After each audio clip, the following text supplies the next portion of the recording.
Monseñor Héctor Fabio Henao, muchísimas gracias por estar con nosotros en la W.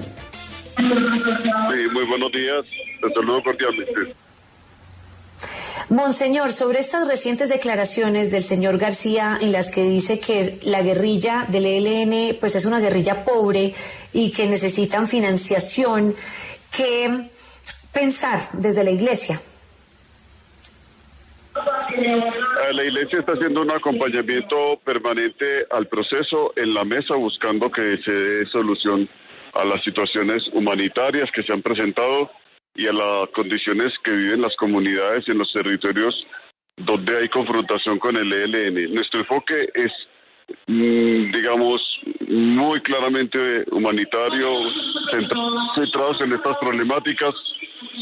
Seguimos las distintas conversaciones que hay entre el gobierno nacional, negociaciones entre el gobierno nacional y el ELN, manteniendo, como digo, un enfoque, una perspectiva.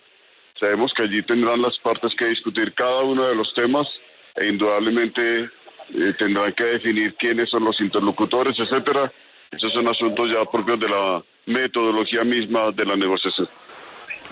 Sí, Monseñor, uno de los puntos que ha sido polémico en esta discusión es el tema de la financiación. De hecho, ha sido mencionado incluso por el ministro del Interior, que lanzó al aire pues esa propuesta para la discusión pública. Ustedes de la Iglesia, ¿cómo ven esta situación en particular? Porque el jefe de la delegación, Oti Patiño, pues ha dicho que hasta el momento el proceso pues no ha llegado al nivel de avance como para hablar del tema de la financiación. Ustedes de la Iglesia, ¿cómo verían esto o qué posición tienen frente a una eventual financiación de esa guerrilla para que deje de delinquir? Sabemos que históricamente esto ha sido un tema con cada uno de los grupos que han negociado. No es un asunto, digamos, estrictamente hablando nuevo, y que ya ha estado este asunto colocado en la mesa. Son asuntos eminentemente técnicos, definir en qué momento, de qué manera, y el Estado tiene que definir su posición frente al asunto para poder colocarlo a la parte con la cual está negociando. Como insisto, nuestra perspectiva tiene un carácter fuertemente humanitario. Son las leyes, la Constitución, siempre se debe negociar en el marco de la Constitución y las leyes. También lo hemos dicho, no se puede romper, digamos, el Estado constitucional.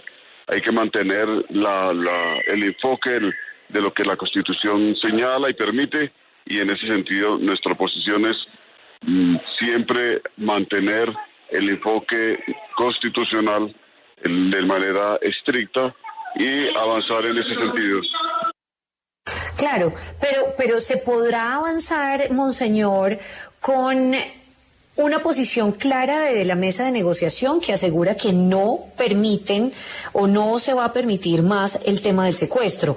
Y con el señor, por el otro lado, Antonio García, diciendo básicamente o justificando esta práctica y diciendo que pues no hay otra manera de hacerlo porque pues necesitan financiarse. Entonces, por un lado está esto muy claro, pero por el otro el señor García además incluso hace 2 días decía que no se hicieran ilusiones, que pues van a seguir practicando esto. Entonces uno no entiende hasta qué momento va a seguir la mesa de negociación. Pues las mesas de negociaciones normalmente asumen posiciones que son antagónicas. Lo que se negocia son posiciones en las cuales hay, o situaciones en las cuales hay posiciones completamente antagónicas y con impactos, digamos, diferenciados. En este caso estamos hablando de posiciones muy distantes, muy diversas sobre el tema, y será la mesa la que tendrá que encontrar las vías, los caminos para solucionarlo. Las mesas tienen esos desafíos siempre y se hacen en torno a estos enormes retos de posiciones completamente lejanas, interpretaciones distintas. A nosotros nos interesa aquí enfatizar que el bien común debe primar por encima de todo, y el gobierno y su contrapartida, porque nosotros no somos negociadores, nosotros somos acompañantes, nosotros no estamos allí en calidad de hacer parte de la negociación como tal. Acompañamos junto a Naciones Unidas, esa es nuestra labor, y le tocará a la mesa, dentro de los grandes retos y desafíos que hay, encontrar soluciones frente a posiciones en las cuales hay verdaderas divergencias. Monseñor, la liberación de Luis Manuel Díaz pues generó cierta ilusión con que el ELN liberara al resto de secuestrados que mantiene en su poder, pero pues hasta el momento y con las declaraciones del señor García, pues esto parece que se ve cada vez más lejano.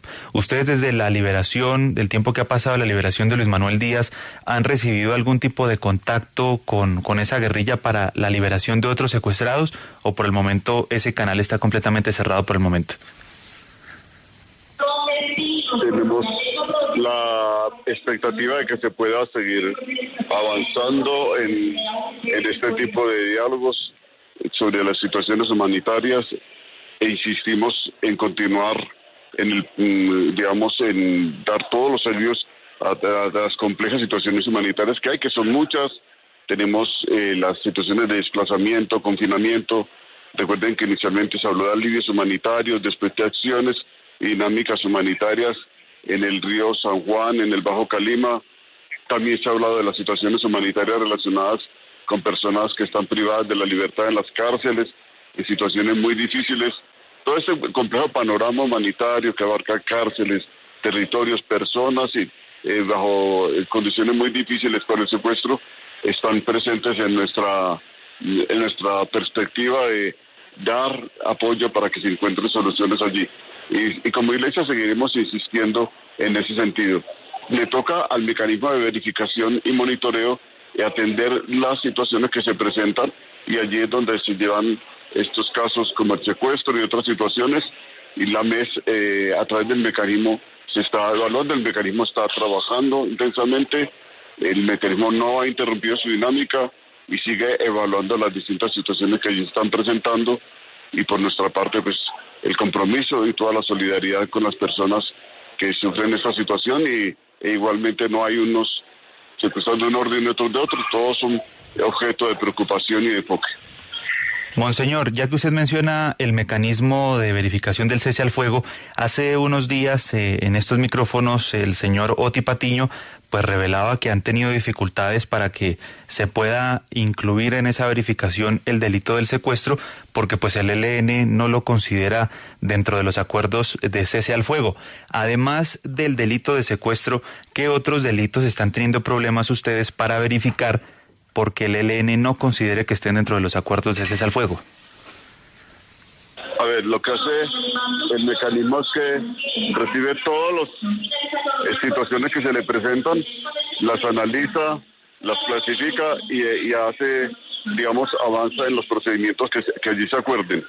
Pero en realidad lo que yo puedo decir es que sí se está en el trabajo de análisis y de clasificación, etcétera. Ese informe se va a presentar a la mesa. El informe como tal debe presentarse a la mesa porque ya pasan los 3 primeros meses, hay un momento de evaluación. Ahora hay que tener en cuenta también de que inicialmente se habló de que el cese al fuego sería progresivo, en el sentido que seguiría siendo cada vez más cualitativamente superior su impacto. Entonces estamos también a la espera de las nuevas definiciones que se den en un determinado momento.